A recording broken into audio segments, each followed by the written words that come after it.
pledge allegiance to the flag of the United States of America and to the republic for which it stands, one nation, under God, indivisible, with liberty and justice for all. Joe. That was rich. I waited till I was done. You were poisoned. Well, I don't think we need to record. Oh.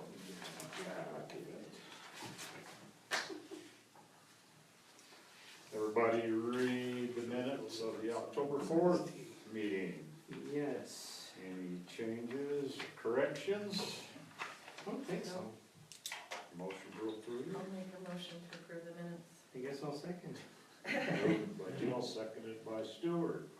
All those in favor, aye. Aye. Any request to be out of state? Oh, I forgot Between To the now first. The first of November. is- no, I'll ask at the next meeting. Okay. Unfinished business. That's you, Jim. Good evening, I'm Jim Patterson with Dowell. I'll just give you a quick little update of where we're at since the last meeting, some of the things that have been happening. They got the sludge ponds lined with the PVC liner. It's in, it hasn't been tested yet. There's some things that need to happen before we do that. We, Bless you. put in the Solar Bee aerators, which is an aerator that goes in each one of the sludge ponds that actually kind of acts as a smell deterrent. It'll stir up the sludge and keep it activated so that we don't get a bunch of stagnant gas in it. They're solar powered. The guy that we're in yesterday called Mike, and he brought two of his crew out, and they went through some training on it, so got a good idea what's going on there. They're continuing with the process piping in the pump building. The air handling units in the headworks building is in, and they're doing some duct work on that. The plumbers can continue with some interior plumbing work inside the headworks building. The doors and windows are in, and the glazing's done. They're starting to do the painting on all that stuff. They're getting the interior painted. They're tentatively looking at starting to build two of the stand drying beds next week, which is pretty exciting to me. It's moving forward. I got a email today from Kevin, kind of a tentative startup process. Looks like we'll probably be starting somewhere around the middle of November with training and some of the startup maneuvers that have to go on before the plant goes online.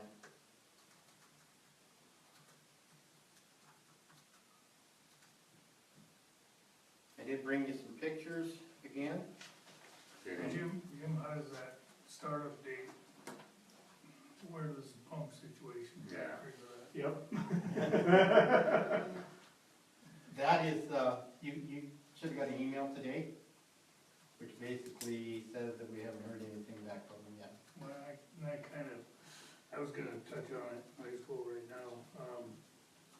The city attorney, and I don't know, we had, the city attorney read a letter to, Right. you guys are aware of that? Yeah. Okay. Yep. And hadn't heard anything back. She contacted William Brothers Day, called Barry Curtis.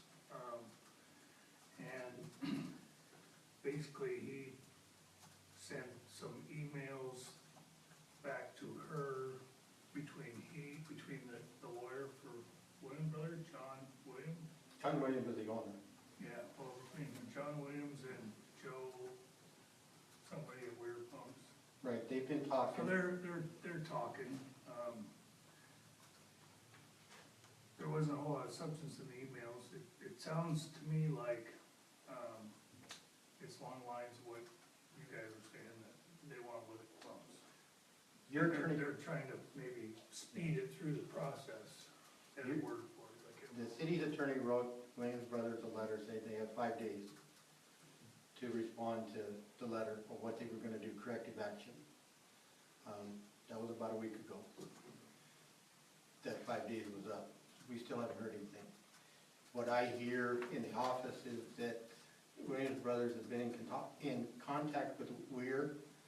Weir is talking about sending a rep out here to go through those pumps, tear the pumps apart and visually inspect them.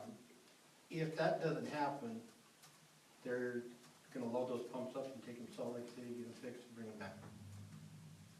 Williams is gonna load them up, or? That's what I've been told. Okay. If that doesn't happen, then Kevin will get ahold of you and we'll go to step 2 to see what, So, Jim, let me ask you this. You said, they're working on the not to exceed quote. That's in capital letters. What is that? A not to exceed quote. That's something you're familiar with? I don't know what context it's written in. That's what, Joe is telling John, that's what the pump manufacturer is telling Williams Brothers. They're Oh, working they're on- probably giving them a price not to exceed. Oh, okay. So They, that's they what- probably given And them, they're gonna see how fast they can get them through their shop. right. Which to me seems like they want them in Salt Lake. But it's pretty sparse information, and, I should have printed it out for you guys, and I will. It's interesting. Just email it to us. Yeah, you just can send it to us, Mike. To us, no, email. And it's really what they, I mean, right now, they're still in the stage where they're trying to get them to do something. Get off the phone, get off the computer, let's make something happen. Whether that, I can tell you, in my perspective, your attorney writing the letter seemed to go a long way. See, it's got them off a dead center, because it was just two heads butting against each other between us and Williams Brothers. They were just totally adamant that they were gonna do what they wanted to do. And, we were totally adamant they were gonna follow the contract. But we can't adjudicate all that stuff. That has to go through an attorney. Anyway, I got a couple of pictures. These are the pictures of the pumps in question. I don't know if you guys have ever seen them up close. The pumps and the motors. And then this is the little solar bee. There's 2 of them, one in each of the sludge ponds. To the tune of about $60,000 for repair.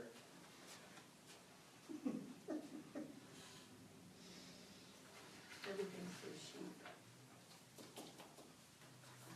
cheap. Other than that, everything, they're gonna be, they've got quite a few workers out there. They got, like I say, they got the painters, the plumbers, sheet metal guys. Next week, we'll have some tinners out there putting gutters on. Electricians out there working, getting everything hooked up, so it's going forward. So you said that sludge bee is to keep the things, Solar bee, or, and it's to keep it stirred up? Or- correct. Okay, so you don't want it to settle out?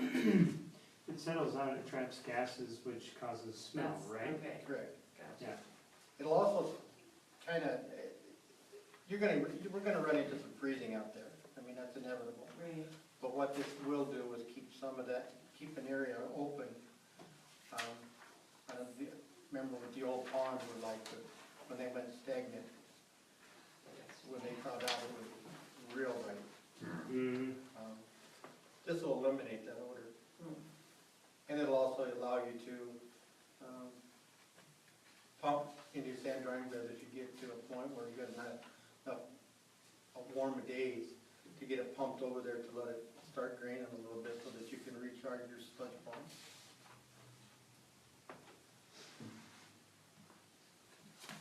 Any other questions? I think I got my answer. All right, Thanks, Jim. thank you.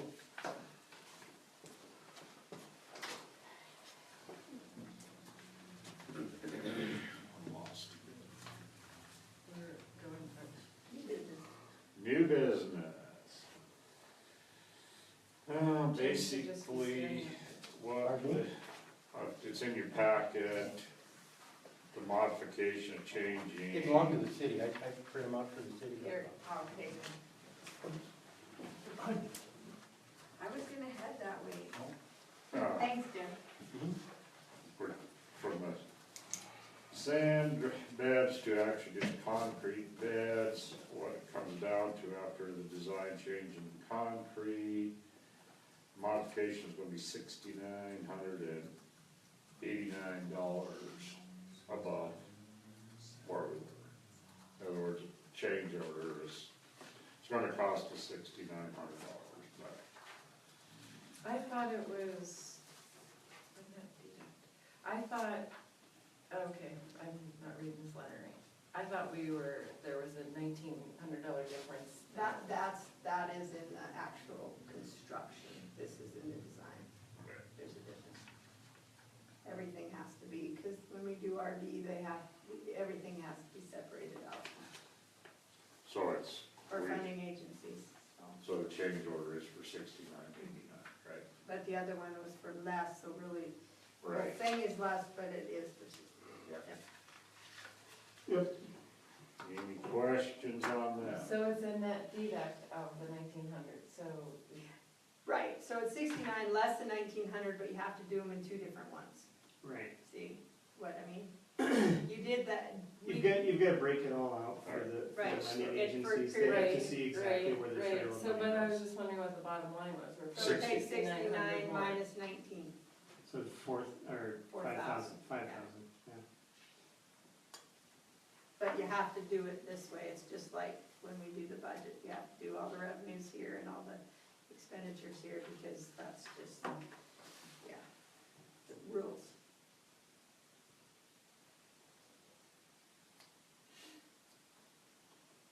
Any questions, any more questions? Mike will greatly appreciate it. No, everybody will. Put a lot of work into getting it done, we appreciate it, Mike. Do I have a motion? I move that we approve the drying bed design modifications. I second. Any questions? Question? All those in favor say aye. Aye. Okay, other new business, claims, does everybody have a chance to read the No. claims? Can we skip on and come back? Yep, we can come back. Unless it's just gonna take a second. It's only like 4 It's pages. one page. Oh, okay. Yeah, it's real quick.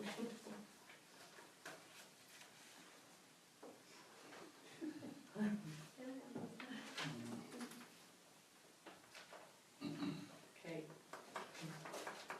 I'll make a motion to approve the claim. I'll second it. Joe moved, and Stuart seconded. Moved to approve the claims. All those in favor? Aye.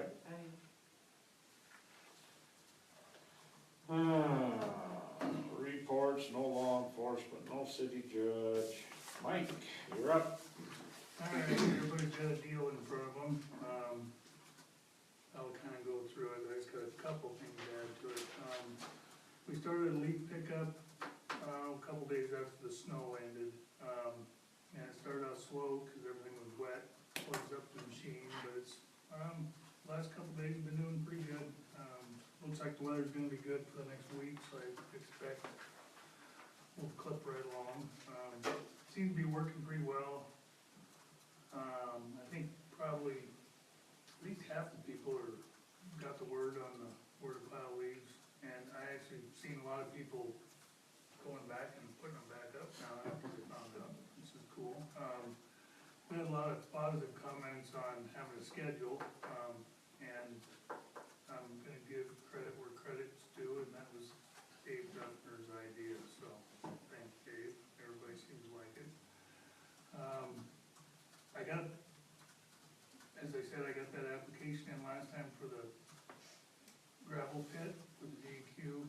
It came back with some incomplete discrepancies, most of them were fairly trivial. Got them all fixed, and it's should be, I haven't heard back from them in the last couple of days, so I think it's been accepted, and I haven't heard anything in terms of their decision. We got both radar signs at the school and the sheriff's department and the city paid for up. They're working really good. While we were out there, put them up and test them, you could actually see people, as soon as it started flashing, you could see their brake lights behind them flash. So, I did see one outfit from out of state with although they're running a grader today, and they passed me, and they went through the school zone pulling trailer at about 35. So didn't work on them, but I think they're gonna be great. So it was a great idea by Chuck Heyman to come up with that. We're still working up at the gravel pit. It's looking a lot better. Hopefully by the end of this week, it's one of those deals we probably won't ever be done, but we'll have it to the point where we can walk away from it. All the rain and snow has got the alleys pretty messed up, so we've been basically just doing a lot of grading. This week, we're gonna try and get some of that gravel on them and roll them. We haven't had, they've just been so bad, and while it's moist, we can and grade them good before they harden up. We've just been grading them. We've had a few alleys that were real narrow, we've been widening them out for the garbage truck, and the moisture in the ground helps that. How did the ones that you've already rehabbed hold up to all the moisture? It held up real good, except for, and, you know, when we did that, I noticed that if you look down that alley, you can see where they have a downspout and it just shoots out right into the alley. Right. And I made a note to myself to go over there and just put an elbow on that and take a piece of PVC and run it out towards the street. And I never did it, and where that kicks out, there's a row of potholes. That's a lot of moisture coming off that roof, right out in the alley there, and it goes right in the middle of it. So I think if we fix that, other than that, that alley's solid, Cool. so. Good to Which know. alley are you talking about?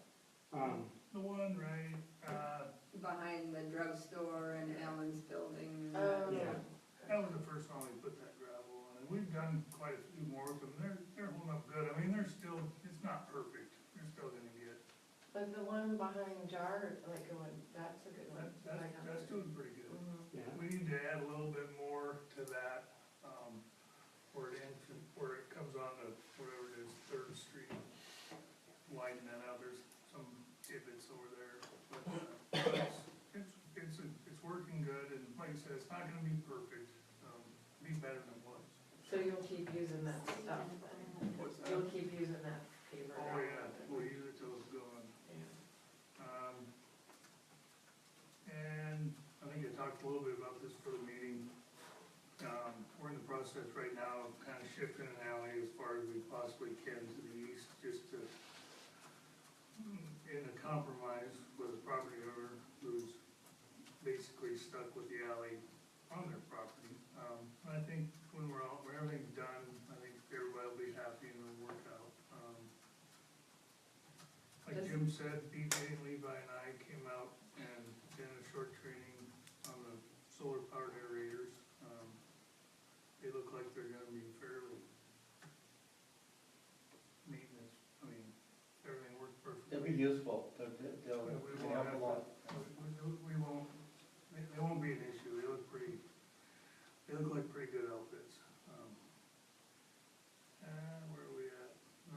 Still spending a fair amount of time dealing with, Jim's project. The city shop improvement project, we're still waiting for the door to arrive, it's about a month and a half overdue. And, we're supposed to get it 26 now. In the meantime, over the last couple of weeks, we've been and also prior, the guys have been kind of stockpiling all this scrap metal down there. We got steel etc. to bring up some dumpsters, and, we filled them this week, and they're about ready to go back. We're gonna have Nick Leitner come in and do some wiring down there, and we're gonna move, I think I mentioned this before, move that cardboard compactor over to the recycling, and hopefully get away from people putting cardboard into a dumpster, because it just makes for more work, and honestly, a lot of times it just ends up in landfill, or in the roll-off site.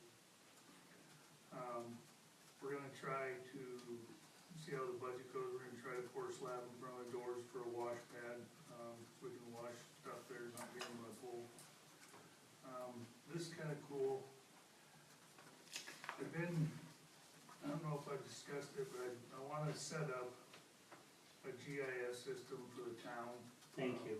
And, I mean, part of it is with my frustration when I got this position, there's literally no information, and if there is, it's very hard to find, and then you have to decipher it. And with this system, basically everything will be associated with a map. And, you know, it'll start out, pretty elementary, and then hopefully, my goal is to get it kinda like is everybody familiar with the cadastral? Where you can click on, and then you get a database associated with it. That's hopefully where we're gonna go with it. Well, you should be able to do a layer for sewer, a layer No, for water. yeah, we'll have probably 20 layers. Mhm. Cause it'll be That you trees. can pull off, and- and put Yeah. on, overlay, whatever. And then hopefully there'll also be, I mean, ideally where you could click on it and part of this system, it's also not just gonna be something that lives in the office. It's gonna be on an iPad, and it'll be with the guys when they're working. Mhm. So like if they're exercising valves, they can tap on the valve and basically a drop-down menu will come up, they can just tap. And when they exercise the valve, it'll record the data and it'll update automatically. Cause it's hooked through the cellular. Yeah. But also I want it so that eventually where you can tap on residents and you'll be able to see what you need to see as a city worker, what the meter is, what the frequency is, how to get hold of that person, cause today, everybody's got cell phones. Cause like when we're, you know, blowing out sewer lines, you gotta get hold of somebody and say, hey, we're gonna blow your sewer line out, it'd be nice, just a good way to be able to contact people. And it's got, the advantage of it are huge. I mean, we could do with these things they call story maps for, getting the word out about Choteau, you know, a lot of beneficial uses. I sat down and talked to Ken Wall, he's got a company that basically just specializes in this. We walked through some things that they've done in Shelby and Conrad, See the one out of Missoula, Mike? yeah, he's a, Yeah. and he works with the county a lot. Yep. That's how I met him. But, you know, I think there's some money we can get for it. It's not available till May. You have to apply for it by February. And it's based on what he's told me and where I think we'll go for a budget, I think we'll get it. I am gonna try and start it before that, get the software bought, and start moving forward with it before we get that grant money, but, it's gonna be pretty exciting. What's something you can do low-key, I mean, cause with the GIS, there's a commercial application, but there's also a personal application, which you can roll into the commercial, which is a lot cheaper, so I mean, you could start using that before you ever Basically, have. we can get set up for about $1,500. Yeah, Which isn't, for what it'll do, that's not bad. yeah. And we have a lot of data already available to us, and then with the iPad application, there's an app on there called Collector where you can actually just go out and like, cause it has a GPS in it, you can utilize that, but also in Choteau, you probably just use the aerial photo and, cause you can see where you're at more accurately than GPS can tell you. But, we can go and collect all the data, start doing that, Mhm. you know, pretty easily. So, that's hopefully like within 2 months, there might be a little something to show you guys on that, we'll see. Monday we had our first snow day, and it went pretty good, we got everything cleared, I think, and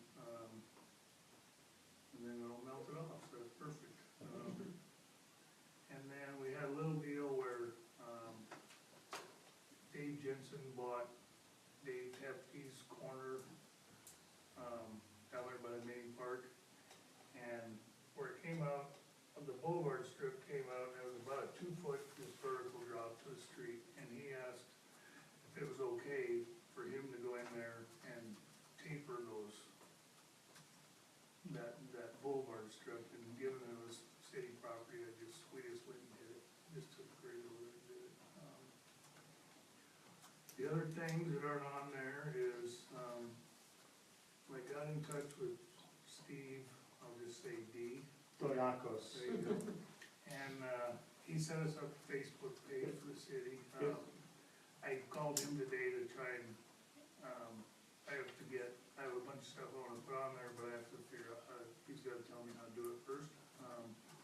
So that's in the works, and hopefully, I'd say this week, there'll be some stuff on there. He just shared the video that we're on right now to the page. What's that? He shared the video that we're on right now to the page. So it's got its first post up. So yeah, I think that's gonna be good. We'll see how it works. Hopefully, I don't think it'll be too much of a workload to keep it updated. We'll see how it goes. And the valve exerciser that we bought was delivered today. Fairfield's got it first, and then hopefully they'll be done with it in a month or so, and then we'll get it. So, but it is in Teton County, so. Good. And that's about it, normal stuff, so. Any questions for me? We haven't asked him already? I'm good. I'm good. Okay. Oh, finance officer. Yeah, there was some papers laying on your desk, you guys' Yep. spots, yeah. We got, on Monday, when I came back to work, I had an email from Department of Revenue stating that, evidently Mike Caddis, the director of Revenue, they had settled with Northwestern Energy. They've been working on a property tax settlement with them for several years. So they had finally settled, and unfortunately, we now have to make a decision because there is a reduction in the value of what we're gonna receive in taxes. We can request to have it redone. The amount is minimal. It's about $2,043 that it's gonna affect us. Our taxable value went down $23,584. It's gonna make a difference in our taxable revenue, if we were to get it all, of $2,064. I'm gonna make the recommendation that we leave it as is. I think we can tighten the budget. We don't ever spend the budget. We're pretty careful. We would have to have a public hearing. We have to change the budget. We would have to, and we couldn't even do that if, we didn't levy all our mills. So we could go back and levy more. It's 1 mill. That's a lot of expense for the Department of Revenue, the treasurer, and us. We may come up with $2,000, and they could charge us. So if you guys do wanna do that, then we need to move forward, and I'll have to start working on the budget again. But, my recommendation is we leave it alone. I met with Jody, we talked about it yesterday, and my feelings are too, that we just leave it the way it is. We can take $2,000 out of our budget that we never come completely spend it anyway, is to take the time to have to go back through public hearings, rebudget everything for the 2%. If they wouldn't have settled, we wouldn't have the money anyway, because there's still been a protest, so actually, we're further ahead. We're gonna have more money coming in because they've settled it this way.